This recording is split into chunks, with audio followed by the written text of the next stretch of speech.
अब सङ्कटलाई चाहिँ कसरी विचारबाट प्रक्षेपित गर्न सकिन्छ त, अर्थात् विचारले सङ्कटलाई कसरी सम्बोधन गर्न सक्छ भन्ने बारेमा चाहिँ एउटा रोचक कहानी जस्तो एउटा उदाहरण वा द्रष्टव्य तपाईँहरू समक्ष पेश गरौँ। अहिलेको नेपालको अवस्था हर दृष्टिकोणबाट चीनको 1840 देखि खास गरी 1928-30 सम्मको जस्तो देखिन्छ।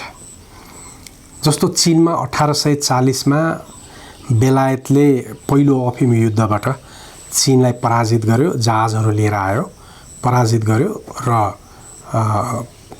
सयौं करिब 400 वटा त्यति बेला अनइक्वल सन्धिहरू चीनसँग भयो। ओके, त्यसपछि फेरि 1900 मा बक्सर वार भयो र 1901 मा फेरि अर्को लडाईँ पनि भयो, अर्को सम्झौता पनि भयो र पहिलो लडाईँबाट चीनलाई अनइक्वल सन्धिहरू, असमान सन्धिहरूको मातहतमा एउटा अपमानित अवस्थामा राखियो। दोस्रो 1901 को सन्धि पछाडि चाहिँ त्यो बक्सर युद्धमा विदेशीहरूले क्षति भोगेको कुरालाई उल्लेख गर्दै 485 मिलियन सिल्भर टेल्स भन्छ उनीहरूले, त्यो भने डलर जस्तो। अहिलेको रुपियाँमा भन्ने हो भने त्यो झन्डै 400 अरब डलर जति हुन्छ। त्यो हर्जना तिर्नको लागि आइडेन्टिटीको रूपमा तिर्न लगाइयो र त्यो एकैचोटि तिर्न नसक्ने भएको हुनाले एकदम महँगो ब्याज पनि त्यसमा राखियो। गर्दाखेरि त्यति बेलाको हरेक चिनिया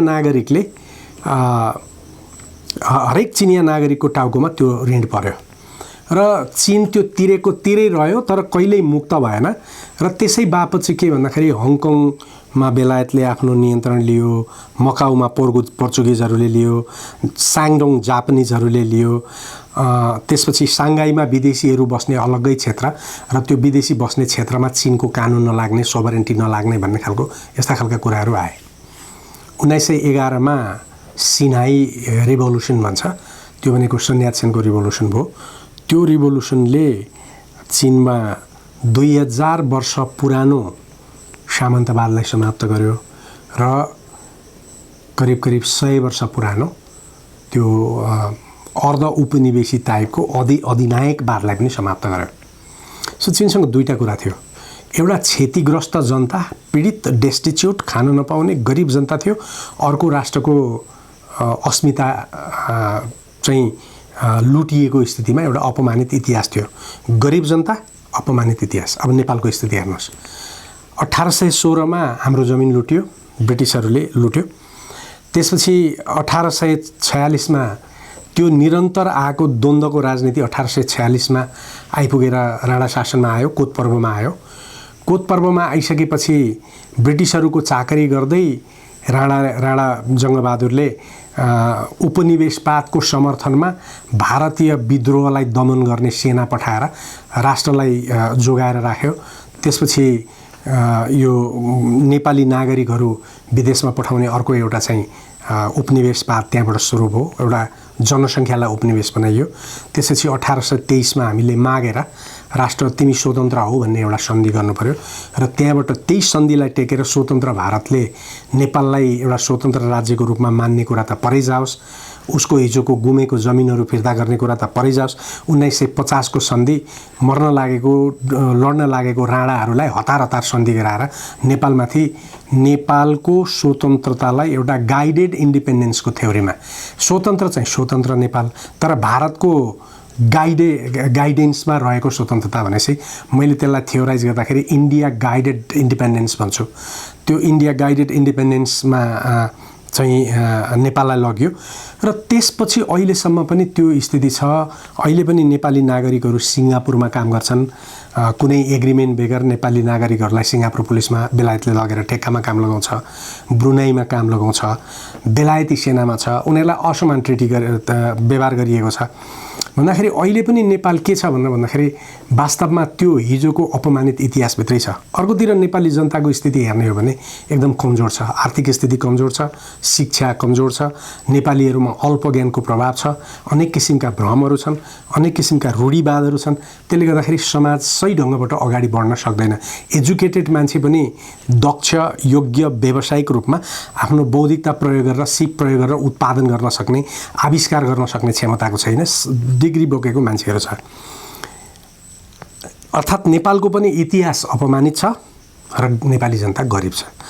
नेपालीहरूको 2000 वर्ष पुरानो सामन्तवादी शोषण छ जनतामाथिको, जस्तो चीनको थियो, र चीनमा करिब 100 वर्षको अपमान थियो इतिहासको। हामीमा अहिले ठ्याक्कै 200 वर्षको छ।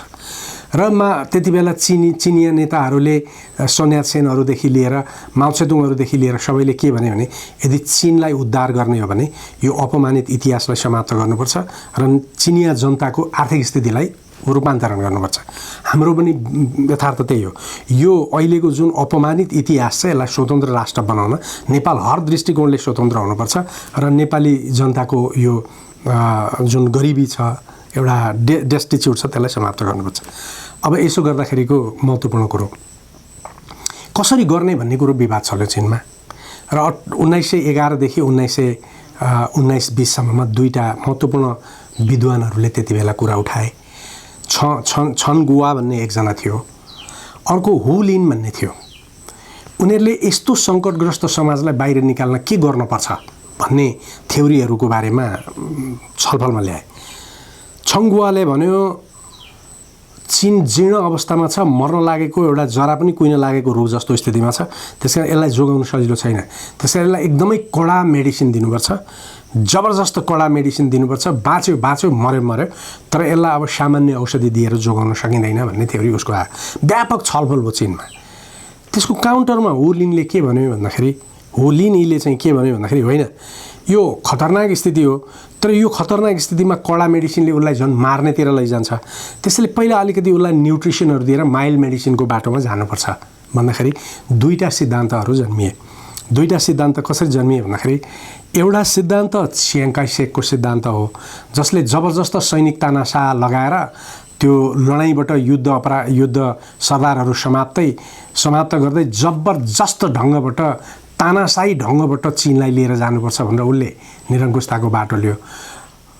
हु लिनको थ्योरी माओ त्से-तुङले ग्रहण गर्यो र माओ त्से-तुङले के भन्यो भन्दाखेरि किसानहरूलाई जागृत गर्नुपर्छ, किसानहरूलाई सचेत गर्नुपर्छ, उनीहरूलाई उत्पादनमा प्रेरित गर्नुपर्छ, उनीहरूले आफै उत्पादन गर्ने प्रेरणामा लानुपर्छ, एग्रिकल्चरलाई फस्टाउनुपर्छ र सँगसँगै किसानहरूलाई आबद्ध गर्दै एउटा ठुलो सामाजिक आर्थिक रूपान्तरण र एउटा के भन्दाखेरि क्रान्तिको बाटोमा जानुपर्छ र त्यसकारण नेताहरूले किसानहरूसँग काम गर्नुपर्छ। दुईटा थ्योरीको प्रतिस्पर्धा भयो र त्यति बेला अमेरिकाले पनि चियाङ काय-सेकलाई सहयोग गर्यो, गजबको स्थिति थियो। इभन रसियनहरूले पनि चियाङ काय-सेकलाई सहयोग गरे, माओ त्से-तुङलाई सहयोग गरेनन्।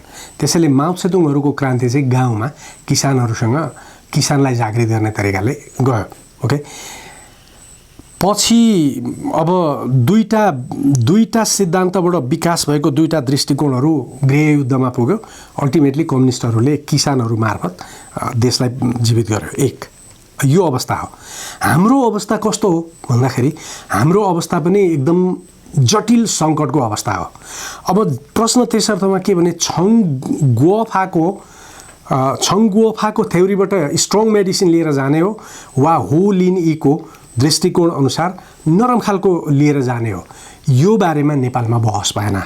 यो बारेमा काङ्ग्रेस कम्युनिस्ट कसैले पनि बहस गरेनन्। परिणाम के भयो भन्दाखेरि, सत्ता छ, राजनीतिक पार्टी छ, तर दृष्टिकोण छैन। परिणत के भयो भन्दाखेरि, राजनीतिक पार्टीहरूले विकासको निर्माण गर्दाखेरि विदेशी कन्सल्टेन्टको दृष्टिकोणलाई लिएर बनाए।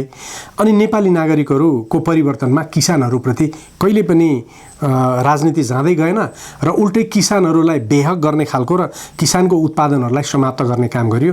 र अहिले त झन् माफिया तन्त्रमा विकसित भएको सरकारी अनुदान लिएका यो चाहिँ अनुदान खाने अनेक खालका विकासहरू, तरकारीमा माफिया, बजारमा माफिया, बिउमा माफिया, त्यसपछि उत्पादन गर्ने मलमा माफिया तन्त्रले चाहिँ कृषकहरूलाई समाप्त गर्यो। परिणाम के भयो भन्दाखेरि, नेपाल झन्झन सङ्कटग्रस्त आयो। तर एउटा आर्टिकलमा यो ह्यारिसन सेल्सबरी भन्ने न्युयोर्क टाइम्सको एकजना पत्रकारले त्यति बेलाको चीनको 1949 देखि 1957 सम्मको एउटा विवरण लेख्दाखेरि माओ त्से-तुङको बारेमा एउटा विवरण ह्यारिसनले लेखेको छ। ह्यारिसनले के भन्छन् भन्दाखेरि कसरी तिमीले क्रान्ति गर्न सम्भव देख्यौ, चीन त अप्ठ्यारो स्थितिमा थियो भनेर माओ त्से-तुङलाई सोद्धाखेरि माओ त्से-तुङले भनेको एउटा कुरा चाहिँ उसले आफ्नो स्मरणमा ह्यारिसनले लेख्छ। ह्यारिसन के लेख्छ भन्दाखेरि माओ त्से-तुङले के भन्यो भनेर भन्दाखेरि सानो सङ्कट छ त्यसलाई समाधान गर्न सकिन्छ, तर सानो सङ्कट गर्ने व्यवस्था पनि त्यस्तै कमजोर र सानो खालको हुन्छ। त्यसैले राष्ट्रको सङ्कट जति अप्ठ्यारो र कठिन भयो त्यो अप्ठ्यारो र कठिन सङ्कटले त्यति नै राम्रो व्यवस्था ल्याउन सक्छ। ओके, त्यति नै राम्रो अर्डर क्रिएट गर्छ। त्यसकारण राष्ट्र सङ्कटमा छ भनेर डराउनुहुन्न। सङ्कट गहिरिँदै जाँदाखेरि सङ्कटलाई समाधान गर्ने विचार पनि परिष्कृत हुन्छ र त्यो विचारलाई कार्यान्वयन गर्ने रणनीति पनि परिष्कृत हुन्छ र त्यस्तो कठिन सङ्कटलाई सम्बोधन गर्दा राष्ट्रले सङ्कटलाई नामुल गरेर त्यो नामेट गरेर नयाँ खालको एउटा इकोनोमिक पोलिटिकल र सोसियल अर्डर क्रिएट गर्न सक्छ। राज्य फेरि पनि जान्छ। त्यसकारण चीन अगाडि गयो र हामीले चीनलाई यसरी जोगायौँ र हामीले आज इस्टाब्लिस गरेको जुन अर्डर हो त्यो अर्डर पनि स्ट्रङ छ र हिजो हामीले भोगेको जुन सङ्कट हो त्यो पनि खतरनाक सङ्कट थियो। त्यसकारण सङ्कटले देश मर्छ भनेर सोच्ने नागरिकले देश जोगाउँदैन।